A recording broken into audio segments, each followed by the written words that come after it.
I'm a little bit taller than she is. Gotta figure out how to adjust this thing. Okay, only a little bit. Not that tall. Okay, I'm also a very kind of awkward person, so you'll see. It's fine. It's cool. So hi, my name's Amanda, and I'm pretty pumped to be with you guys.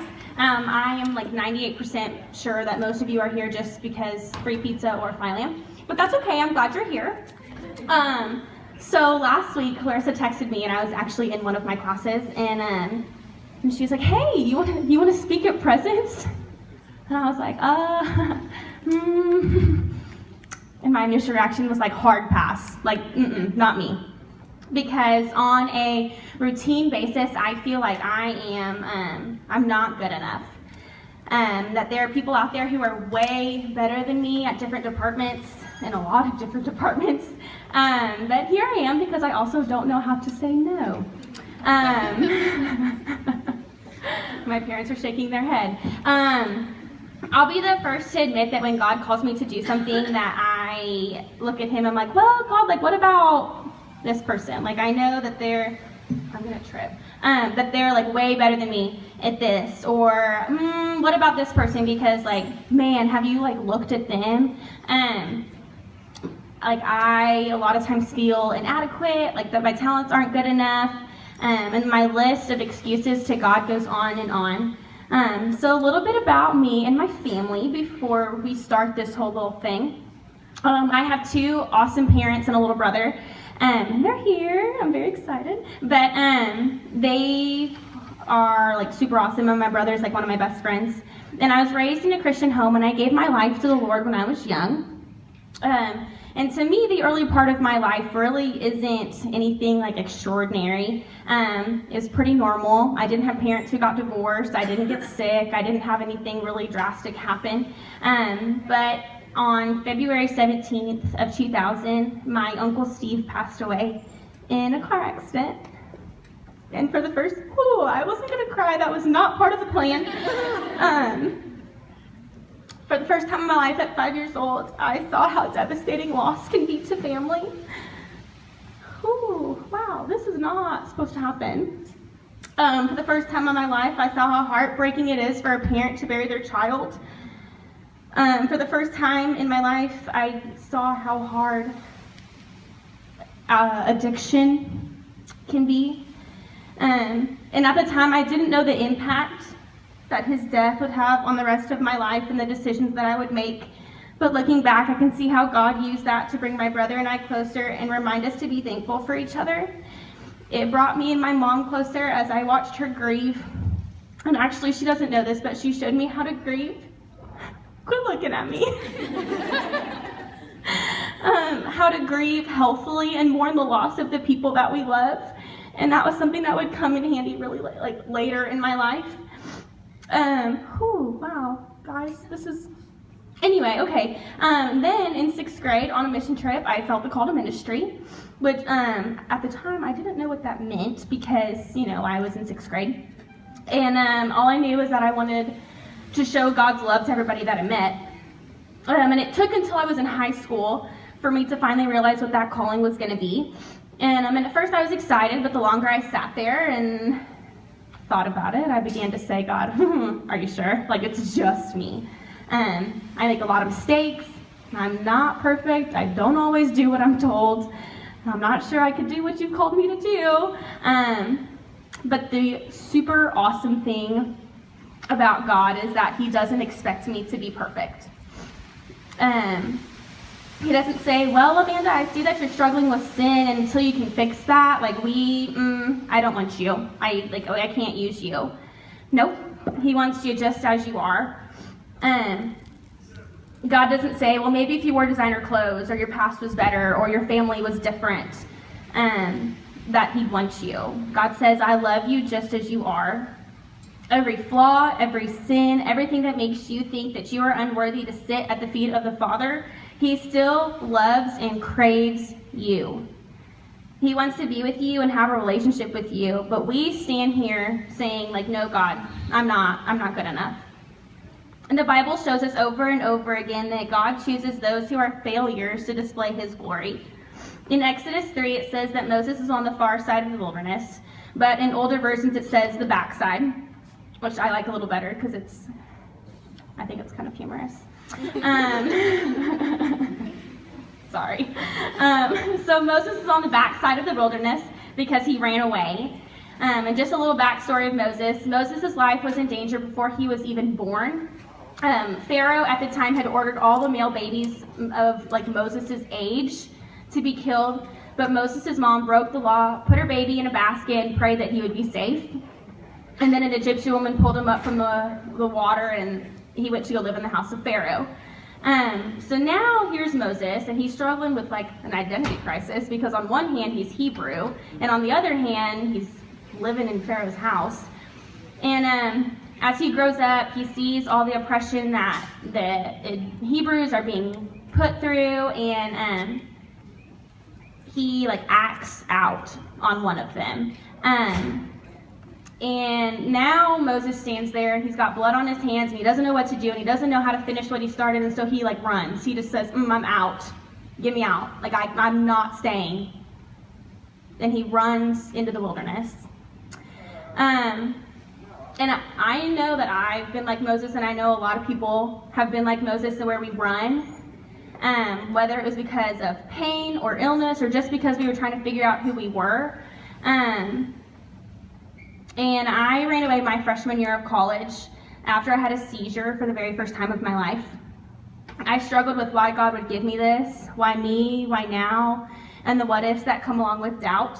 At the time, I was an athletic training major, and I struggled with what if this was something that I dealt with for the rest of my life. Who is going to trust their life to somebody who might pass out at any second? I'm just on the side of the football game, and our athletic trainer's out, but she's the one who knows how to do everything. How great's that going to work? During this time, I struggled intensely with self-image, and I even struggle with it to this day. And I know a lot of women and men struggle with this, so it was I felt like it was okay to talk about. I had to wear a heart monitor for 6 months, which meant for 6 months I wore big t-shirts, not because they're comfortable, but because I wanted to hide the wires that graced my body. For 6 months, I struggled with adhesive pads that made me break out because of an allergic reaction, and then I had to switch to different ones, and they didn't stick very well. For 6 months, I couldn't see myself as beautiful or even remotely pretty because all I could see when I looked at myself were wires. At one point during all of this, I had to get electrodes attached to my head, which meant even more wires attached to my body. So instead of my normal 4, I had close to 30. I refused to look in the mirror because of how horrible I felt about the way I looked. For over 6 months, I was angry with God for making me struggle with a medical condition that I never got an answer for. For over 6 months, I had bitterness in my heart because of my situation, and it was directed at God. For over 6 months, I cried a lot, which obviously y'all saw me do that already, so, I'm a crier. During that time, I lived in fear that I would have another seizure, and any little thing that happened to my body that was just a little bit off made me nervous. So I ran. I ran hard, and I ran fast. And I was angry, and I didn't want to face the potential that God might have been using that situation to shape me and form me for his purpose. But, lucky for us, God finds us and calls to us where we are. He doesn't expect us to be perfect or already prepared for the situation. He doesn't say, hold on, fix this, and then we can do what I've called you to do. No, he calls us, flaws and all. He sees the good in us that a lot of times we can't even see in ourselves. In 2 Corinthians, the same thing that Hannah used and it wasn't planned. 2 Corinthians 12:9, it states, my grace is sufficient for you. My power is made perfect in weakness. Therefore, I will boast all the more gladly about my weakness, so that Christ's power may rest on me. When you blow it, God doesn't turn from you. He turns to you. His grace searches for you. And oftentimes, I think we commit the sin of low expectations. So my pastor one time made a statement in the sermon, and it just kind of stuck with me because, I like stars. So she said, imagine if the stars only come out every 100 years. And, maybe it stuck because I like stars. But can you imagine what that would be like? It'd probably be a holiday because, the stars only come out every 100 years. And even if it wasn't, everyone would stay up really late that night because, oh my gosh, the stars are out. But, that's not the case. The stars come out every single night. But, do we stop and be like, wow, God, you're so awesome? And then another way that God is super cool is that he, gave us bodies that heal ourselves. So, when you get a cut, it just, goes away, haha, I've got some on myself right now that are healing. So I like to think of this, my pastor again made this statement. She's like, imagine if cars worked this way. You get in a fender bender, so you're like, oh, dang it, all right. You drive home, park your car in the garage, and then leave it alone for a few days. And then someone comes up to you and they're like, hey, how's your car? I don't know, let me check. Walk over, check it out. Oh, yeah, it's doing better. First of all, that would have saved me a lot of money in the past. But, how cool is that? That, God heals us. Shortly after the whole seizure thing, my boyfriend of almost 2 years broke up with me suddenly, and his reason was that he just didn't love me anymore. My heart was broke, and I started to analyze our relationship and ask, where did I go wrong? Because at the time, I thought him leaving was my fault. I thought, oh, I should have done this, or I shouldn't have done that, or if I was better at whatever, he would have stayed. And I started to go to the gym as a way to make myself feel better. In high school, I worked out a lot, and I had lost that in the beginning of my freshman year simply because I was just busy making memories. Knowing that I love to work out, I began to hit the gym. And at first, it wasn't a big deal. I just was working out once a day with as good a diet as you can have while living on campus. And then it slowly became twice a day and a decent diet. And this continued until I was at the gym twice a day, and I didn't eat near enough to replace the calories I had lost. I didn't even realize I was doing it. I had gotten comments about looking skinnier, and my pants had gotten loose, but I just thought I was making gains. Sorry, that was funnier when I said it in my head. I hadn't consciously made the decision to skip meals because I felt like I was fat or I was trying to see myself get skinny. I just wasn't hungry. And it wasn't until the middle of one of my athletic training classes that we began to talk about eating disorders and some of the symptoms that go along with them that I realized I was struggling with an eating disorder. Because my body couldn't, it wasn't healthy. I just was, because if you don't eat, you're not healthy. So I quickly made the decision, because I didn't want to be like that, to turn my life around and make sure I was eating more than just once a day and eating more than just a little bit once a day. And I began to reduce my time at the gym so that I wouldn't be tempted to fall back into old ways. Through all of this, I realized that I was using the gym as a way to convince myself that things were going to be okay, and someday someone other than my family and my friends would love me, and that yes, I am good enough and I am lovable. Sorry. God loves you despite every possible reason you think that you are unlovable. God says, let me show you how much you can be loved. Let me show you what my power can be done through you. God made you individually. He gave you specific gifts and talents, and He gave you those for a purpose. He wants you to use those for His glory. And I've noticed that I'm really drawn to people who are joyful and laugh a lot and smile. Who's not? And in high school, I was blessed enough to become friends with two amazing people named Kylie and Ryan. And Kylie and I were on the drill team together, and I was able to get to really know and love her. Ryan and I were the same age, and so I had grown up with him. Kylie and little brother Ryan were those kinds of people. I'm sorry, I get distracted really easily. I'm so sorry. What is happening?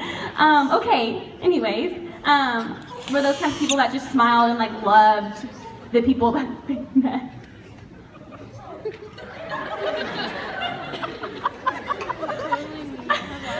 I'm so sorry. Okay. Good grief. Okay. They were the kind of people that know how to make you feel important by just having a normal conversation with you. They both lit up rooms when they walked into them, and they made you laugh without even trying. And they both also have this really awesome contagious laughter, you know, like the kind that, like, even though you're already laughing and then like they start laughing so you laugh even harder. They were those kinds of people. And they were both really amazing. But on September 5th of 2014, we lost them. They were driving back to our hometown from Tech for Ryan's birthday and got in a car accident.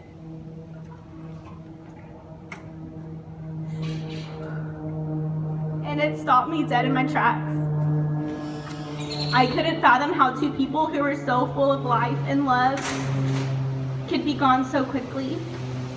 It devastated my hometown, and there wasn't a church big enough for the memorial service because of how many lives they had touched.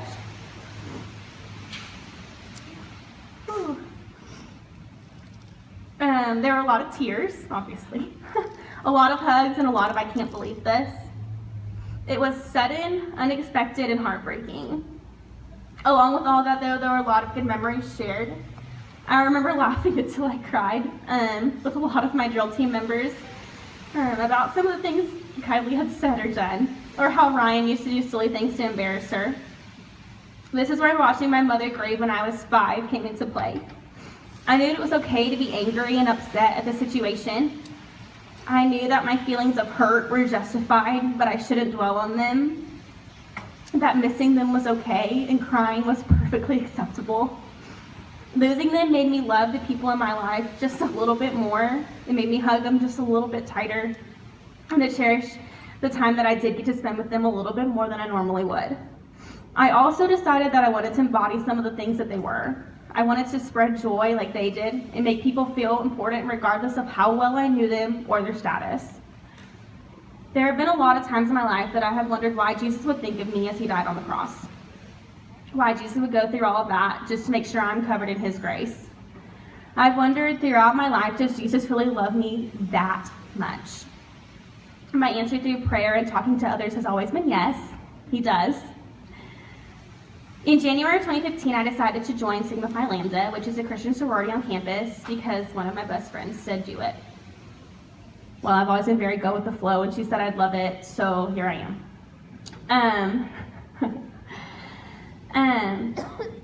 So here we are now, a whole year later, and I've met women who love the Lord more than anything on this earth. These women encourage me to be myself and chase God with everything that's in me. They remind me that I am enough and there's absolutely nothing that I can do that will separate me from the love of God. I'm healthy, happy, and completely in love with my Savior. I still struggle with self-image simply because I compare myself to others, even though I know I shouldn't. I also have to remind myself daily that I am enough just the way that I am. In Romans 2:23 it states, "For all have sinned and fallen short of the glory of God," meaning that you're not alone in the fact that you have sinned or made mistakes, but every imperfection is perfect in the eyes of Jesus, and for that I am thankful. If you're feeling like you're not good enough, I encourage you to surround yourself with people who will build you up. Make friends with people who remind you on the days that you just don't see it, that you are enough. Surround yourself with people who make you enjoy life, who encourage you to take chances and encourage you to be yourself, because who you are is completely, totally more than enough for God. You are loved beyond measure, you are wanted, and you are enough.